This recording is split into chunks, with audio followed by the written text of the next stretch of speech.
কেমন আছো? আমার এসএসসি ক্যান্ডিডেট অথবা পরীক্ষার্থীরা, আমরা তো রিভিশন ক্লাস শুরু করে দিয়েছি এবং আজকে আমাদের আরেকটি টপিক হচ্ছে মিউজিস। এবং আজকে যেহেতু মিউজিস পড়ার আগে বোর্ড এক্সামে আসে মাইটোসিসের গুরুত্ব আসে কিভাবে, চিত্রভিত্তিক। তাহলে আমি একটি চিত্রের মাধ্যমে দেখাই কি ধরনের আসে মাইটোসিসের গুরুত্ব, ঠিক আছে? তাহলে আমি তোমাদেরকে দেখাচ্ছি। এই যে একটি মাত্র কোষ, একটি কোষের মধ্যে আমি এখানে ভেতরে আছে ক্রোমোজোম। তাহলে এই আমি একসাথে আমাদের প্রথম কথা হচ্ছে মাইটোসিসে একটি কোষ থেকে দুটি কোষ তৈরি হওয়ার কথা। কিন্তু যদি বইয়ের চিত্রভিত্তিক পরীক্ষায় এই ধরনের প্রশ্ন আসে, খেয়াল করে দেখো, এখানে ক্রোমোজোম সংখ্যা কিন্তু কমে যায় নাই, ঠিক আছে? হওয়ার কথা ছিল একটি থেকে দুইটি কোষ, কিন্তু হয়ে গেল একটি থেকে তিনটি কোষ। তাহলে এটাকে আমরা কি বলতে পারি? অস্বাভাবিক কোষ বিভাজন। তাহলে মাইটোসিসের খুব একটি কমন একটি প্রক্রিয়া হচ্ছে অস্বাভাবিক কোষ বিভাজন, ঠিক আছে? তাহলে আমরা আজকে মাইটোসিসের গুরুত্বটা একটু খুব মনোযোগ দিয়ে পড়বো এবং তোমরা সবাই বইটাও অবশ্যই হাতের কাছে রাখবে, ঠিক আছে? মাইটোসিসের গুরুত্বের মধ্যে প্রথমে দেওয়া আছে কোষ বিভাজনের সময় সাইটোপ্লাজম এবং নিউক্লিয়াস সমান ভাগে বিভক্ত হয়। তাহলে আমরা কিন্তু দেখেছিলাম সাইটোপ্লাজম বিভাজনের নাম কি ছিল? সাইটোকাইনেসিস। এবং নিউক্লিয়াসের বিভাজনের নাম কি ছিল? ক্যারিওকাইনেসিস। সে অনুযায়ী কিন্তু আমরা ক্যারিওকাইনেসিসকে কয়টি ধাপ পড়েছিলাম? 5টি: প্রোফেজ, প্রোমেটাফেজ, মেটাফেজ, অ্যানাফেজ এবং টেলোফেজ, ঠিক আছে? তাহলে এখানে প্রথমে কি বলেছে দেখো, নিউক্লিয়াস এবং সাইটোপ্লাজমের আয়তন এবং পরিমাণগত ভারসাম্য রক্ষিত হয়। এর ফলে বহুকোষী জীব, আমরা যেহেতু বহুকোষী জীব, আমাদের কি ঘটে? দৈহিক বৃদ্ধি ঘটে, ঠিক আছে? এরপর হচ্ছে আরেকটি সংখ্যা দেওয়া আছে দেখো, একটি কোষী। সব বহুকোষী জীব প্রধানত জাইগোট নামক একটি কোষ থেকে জীবন শুরু করে। Have you any idea about zygote? Zygote মানে কি ছিল? পুংগ্যামেট এবং স্ত্রী গ্যামেট। এটা কিন্তু আমরা কিসের ক্ষেত্রে পড়ব? মিওসিসের ক্ষেত্রে কিন্তু আমরা পুংগ্যামেট, স্ত্রী গ্যামেট পড়ব, ঠিক আছে? তাহলে জাইগোট হচ্ছে কি? পুংগ্যামেট এবং স্ত্রী গ্যামেট মিলনের ফলে যে কোষ সৃষ্টি হয় তাকে আমরা কিন্তু বলবো জাইগোট। তাহলে জাইগোট থেকে কিন্তু মাইটোসিসের উৎপত্তি। তাহলে এই জাইগোট থেকে একটি থেকে দুইটি, দুইটি থেকে চারটি, চারটি থেকে আটটি, এভাবে গুণিত হারে কি হয়? কোষের সংখ্যা বৃদ্ধি পায়, ঠিক আছে? এরপর হচ্ছে দেখো, মানবদেহের মোট কোষের সংখ্যা কত? এটা একটু সবাই লিখে রাখো। 30 ট্রিলিয়ন কোষ দিয়ে কিন্তু মানবদেহ গঠিত।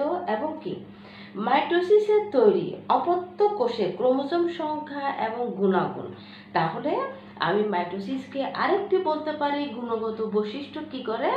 অক্ষুণ্ণ রাখে।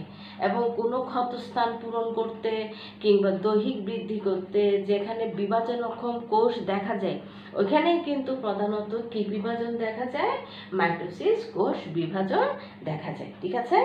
মাইটোসিসের ফলে একই ধরনের কোষের উৎপত্তি হওয়ায় গুণগত বৈশিষ্ট্যের স্থিতিশীলতা বজায় থাকে। তবে এখানে আমি একটি তবে দিচ্ছি, যেহেতু শুরুতে আমি তোমাদেরকে দেখিয়েছিলাম একটি বোর্ড এক্সামে প্রশ্ন অনুযায়ী একটি কোষ থেকে দুটি কোষ তৈরি না হয়ে প্রধানত কয়টি কোষ তৈরি হলো? 3টি। তাহলে এটার আরেকটা নাম হচ্ছে অনিয়ন্ত্রিত মাইটোসিস। অনিয়ন্ত্রিত মাইটোসিসের ক্ষেত্রে আমি কিন্তু দুটি উদাহরণ দিব, একটি হচ্ছে টিউমার, আরেকটি হচ্ছে ক্যান্সার। তাহলে আমরা আসি অনিয়ন্ত্রিত মাইটোসিসের ক্ষেত্রে কি কি ঘটে এবং কিভাবে ঘটে। দেখো, টিউমার এবং ক্যান্সার হচ্ছে খুব সুপরিচিত কতগুলো শব্দ।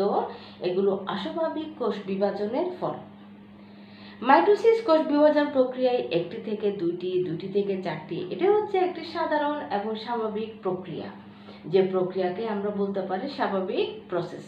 কিন্তু যে কোনো কারণটা আমি উদাহরণ দিয়ে বলবো, যে কোনো কারণে যদি একটি থেকে শুরুতে দুটি না হয়ে যদি তিনটি হয়, তিনটি থেকে কয়টি হবে? 9টি।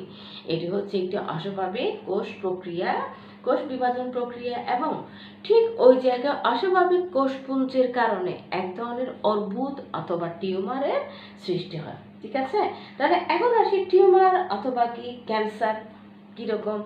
ক্যান্সার কোষ এই নিয়ন্ত্রণহীন অস্বাভাবিক কোষ বিভাজনের ফল। গবেষণায় দেখা গেছে বিভিন্ন ধরনের রোগ জীবাণু, কেমিক্যাল এবং বিভিন্ন ধরনের তেজস্ক্রিয়তার কারণে মানুষের দেহে কিন্তু অস্বাভাবিক কোষ বিভাজন দেখা যায়।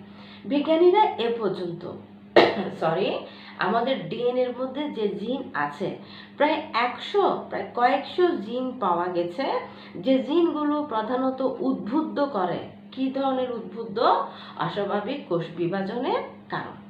যেমন ধরো, বিজ্ঞানীরা 2 ধরনের জিন আবিষ্কার করেছে, E6 এবং E7 নামক 2 ধরনের জিন। এই জিনগুলো কোথায় পাওয়া যায় আমি একটু দেখি। HPV অথবা হিউম্যান প্যাপিলোমা ভাইরাস, এক ধরনের ভাইরাসের মধ্যে 2 ধরনের জিন। এটা একটু লিখো, E6 এবং E7 নামক 2 ধরনের জিন কি করে? এক ধরনের প্রোটিনের সংখ্যা বৃদ্ধি করে। এই যে আমি বললাম এক ধরনের প্রোটিনের সংখ্যা বৃদ্ধি করে, এই প্রোটিনের কাজ কি?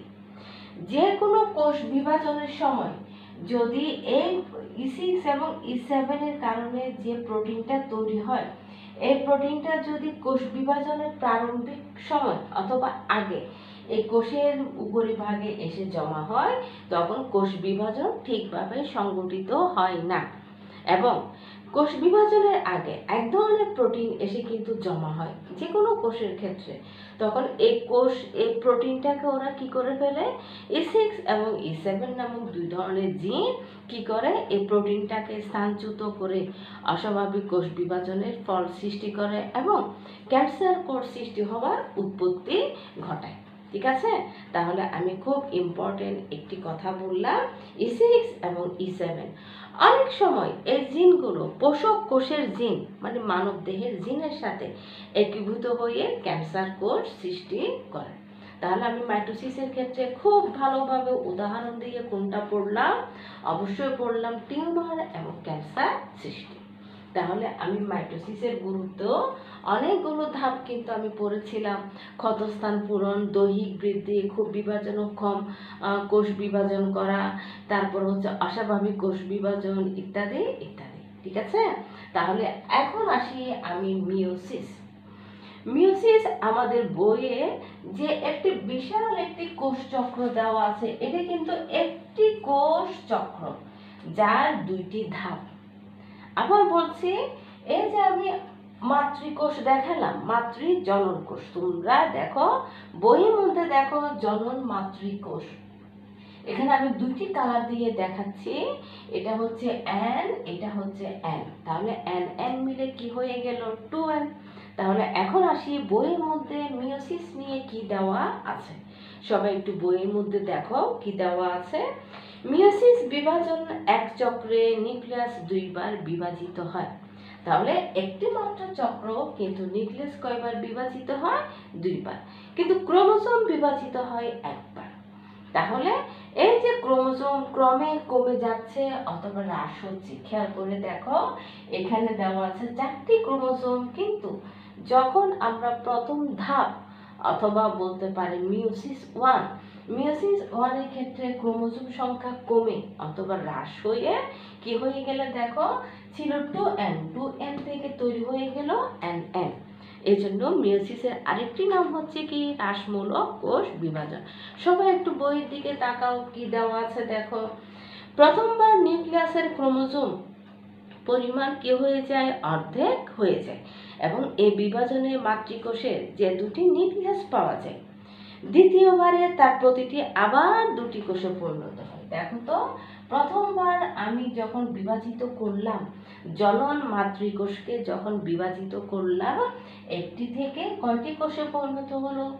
2টি, এবং এদের মধ্যে সবচেয়ে গুরুত্বপূর্ণ ব্যাপার হলো ক্রোমোজোম সংখ্যাটা কি হয়ে গেল, হ্রাস হয়ে গেল অথবা কমে গেল।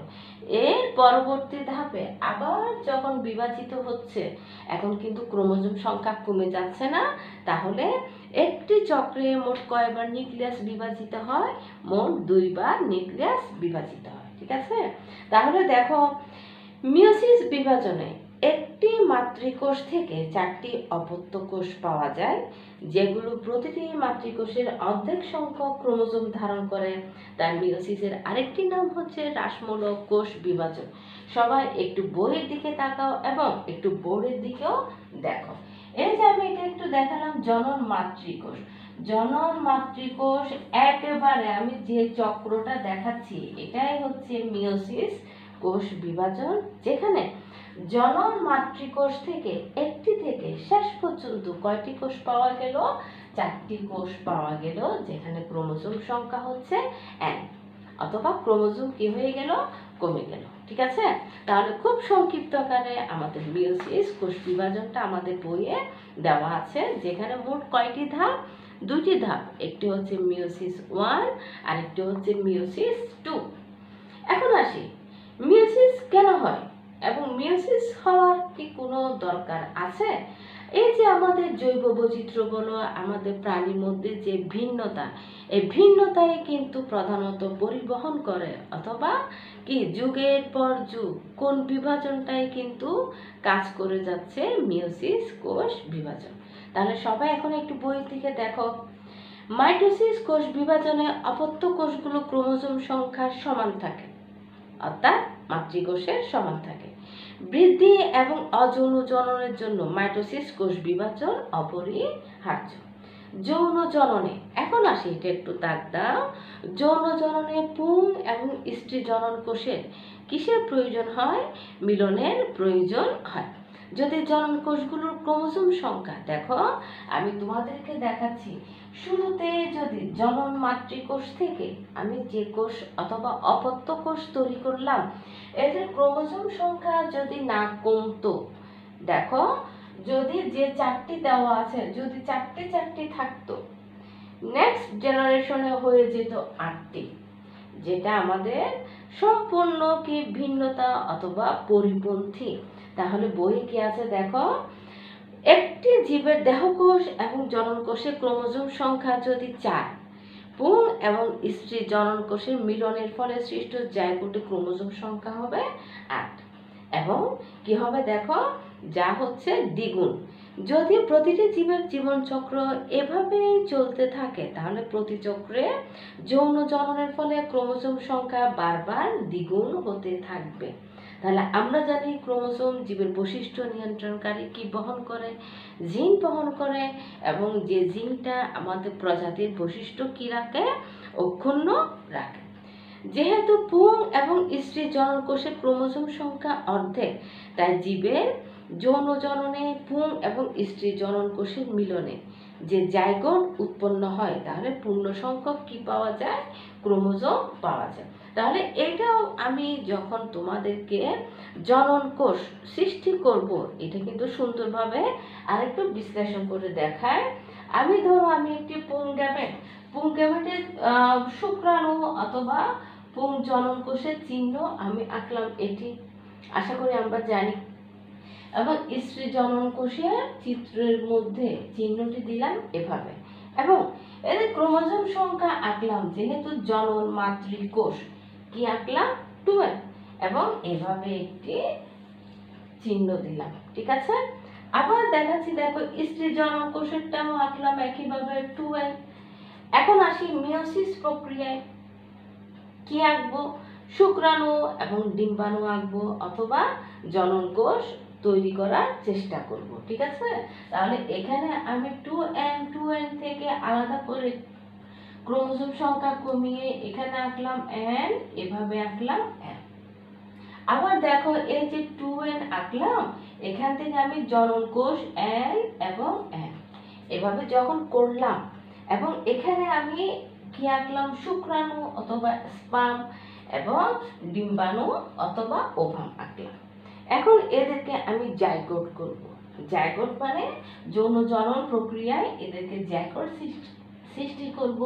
এই অ্যান এর সাথে এই অ্যান যখন তৈরি হবে আবার তৈরি হয়ে যাবে জাইগোট, এবং আবার এই অ্যান এর সাথে এই অ্যান যখন যুক্ত হবে আবার তৈরি হয়ে যাবে 2n।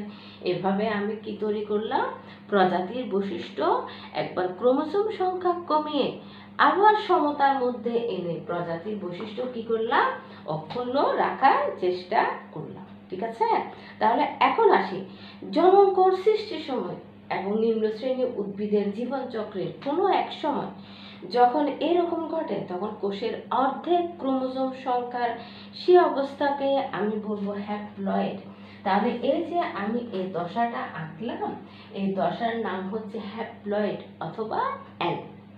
আবার যখন এই দশার সাথে যখন জাইগোট তৈরি করলাম তখন তৈরি হয়ে গেল ডিপ্লয়েড অথবা 2n। আশা করি আমরা বুঝতে পারলাম। এটার আরেকটি নাম হচ্ছে অল্টারনেশন অফ জেনারেশন। জীবন চক্রের একটি পর্যায়ে হ্যাপ্লয়েড এবং আরেকটি পর্যায়ে ডিপ্লয়েড।